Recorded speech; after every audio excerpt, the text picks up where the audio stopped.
Mr. Bison flips! Mr. Bison flips! Mr. Bison flips! Mr. Bison flips!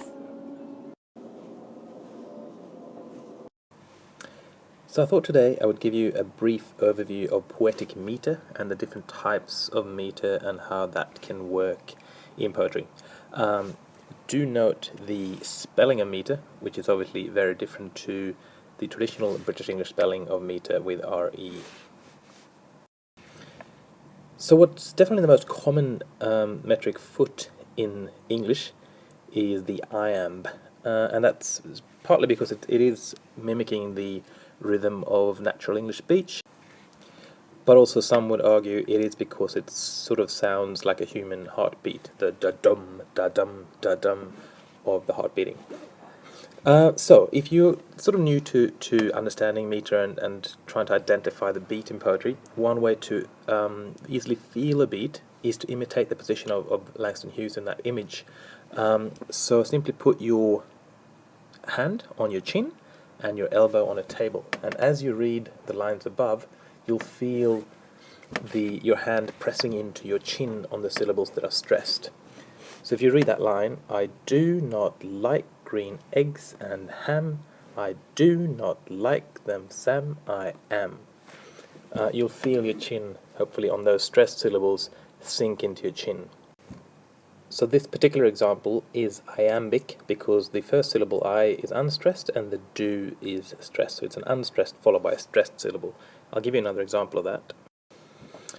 So an iamb is a unit of measurement when we measure poetry, and it's also called a foot of verse. So if you look at this example, the unstressed followed by the stressed syllable, that is what constitutes the iamb.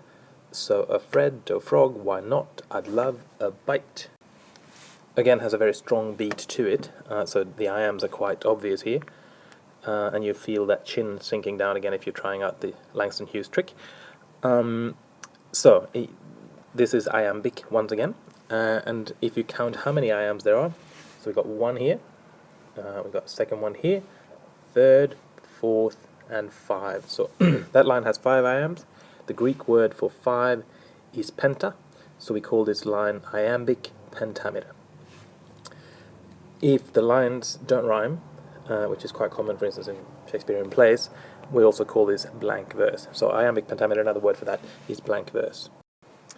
So next we're going to look at the Anapaest. An Anapaest is essentially like an iamb, but it's just a bit longer. So we have 2 unstressed syllables, followed by 1 that's stressed. So they would dine on who pudding, and rare who roast beef, which was something the Grinch couldn't stand in the least.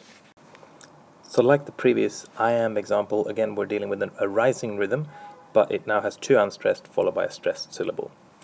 And if we start counting the number of anapaests here, it's 1, 2, 3, 4, right? The Greek word for 4 is tetra, so we can call this anapaestic tetrameter. It's worth noting as well that in English, Anapaest is one of those words that you can spell in 2 different ways. You can also spell it without the E towards the end, so without the A, so Anapaest, just EST at the end. So both of those 2 examples, the iambs and the anapaests, are rising rhythms. They start with an unstressed and then they end on a stressed syllable. We can also have meter that goes the other way, i.e. it's falling, it starts with a stress and then followed by unstressed syllables. We shall have a look at 2 examples of that, the trochee and the dactyl. So the example of a trochee that we'll look at is from Longfellow's poem Should You Ask, and we can see here how the rhythm starts with a stress and then drops down. So the stress comes on the bolded words here. Should you ask me, whence these stories, whence these legends and traditions, with the odours of the forest, with the dew and damp of meadows. How the rise is there and then it drops down. So that's called a trochee, when we start high and we drop down to an unstressed syllable. And the dactyl simply does the same thing, but we have 2 unstressed syllable after the stressed one. So this is the forest primeval, the murmuring pines and the hemlocks. If we count that S as a second syllable, you can see that's an example of a dactyl. By way of another example, I wanted to give you 5 little brief poems as kind of memory helps. Unfortunately, they're from a textbook that I used early on in my teaching career, but I can't give you a clear citation because I do not remember where I got the sheet from. But at least we can have the name of the illustrator, Sandy Height, and the Israel Johnson, who's done the calligraphy. But unfortunately, that's as far as I can go in terms of citations. They're just 4 little cute poems to give us a bit of help with remembering these 4 types of meter. So, if we first look at the iamb again, the iambs tread across a line can sound a bit like yours and mine. If we went stomping through a room in just one shoe, ba-boom, ba-boom. It's a very strong iambic rhythm to that verse.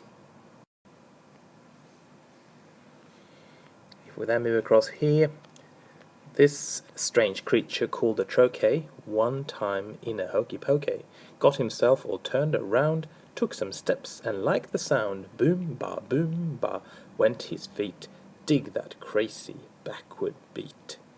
So again, we missed the last unstressed syllable, but we can see again, starting with the stressed, dropping down.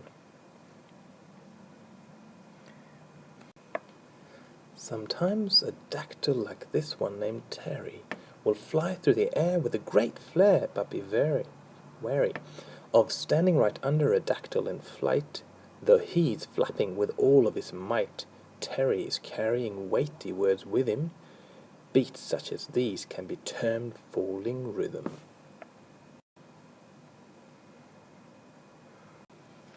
And finally, it's a poetry party, let's all cut a rug. The contagiously musical Anapaests bug. It's now setting the beat, biz biz buzz, biz biz buzz.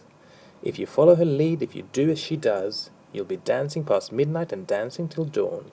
You'll be dancing long after the Anapaest gone. You'll be boogieing still while she's snug in her bed, because you can't get this buggy beat out of your head. So just finally, as a bit of a summary as well, you've got the 4 different types of meter that we've talked about, and then I've added also to the 2 where we don't have a rise or a fall, which is a sponde, where we get stressed syllables following one another, or pyrrhic, where the line is unstressed. So we've got 2 syllables following each other, they're both unstressed, or the entire line would then be unstressed. And then just if we actually count the number of feet, the Greek terms used for the mathematics. So if you've got 1 foot in a line, it's called monometer. If you've got 2 feet, it's called diameter. 3 feet makes it trimeter. 4 feet make it tetra. 5 is penta. 6 hexa. 7 is heptameter. And finally 8 is octameter. I thought I would end this video with a bit of a test to see how awake you are and how well you've done. So I'm going to put some examples here, and then you can try to work them out. So in the following 8 lines you will see examples of these types. There will be dactylic diameter, iambic trimeter, iambic tetrameter, trochaic tetrameter, anapaestic tetrameter, dactylic tetrameter, iambic pentameter, iambic hexameter. Right, don't get frightened by all those big words, rather look below at these sentences. Oops, sorry about that box, I'm not sure why it's moved itself, but those 8 sentences, and try to work out which of these corresponds to which of the statements above. So what you might want to have to do is go back, stop the video, copy down those different types of poems, different types of meter, the ones up here, so that you can then find them in this passage. In fact, what I'll do is I'll stop it for you, take it back so you can see them, and then you can try these again. So these are the ones you're looking for. These 8 examples are all represented in the examples below. So have a go, try to see which of these sentences contains what type of meter, test it out, and then if you want to come to me in class, I will give you the answers. Best of luck, see you soon.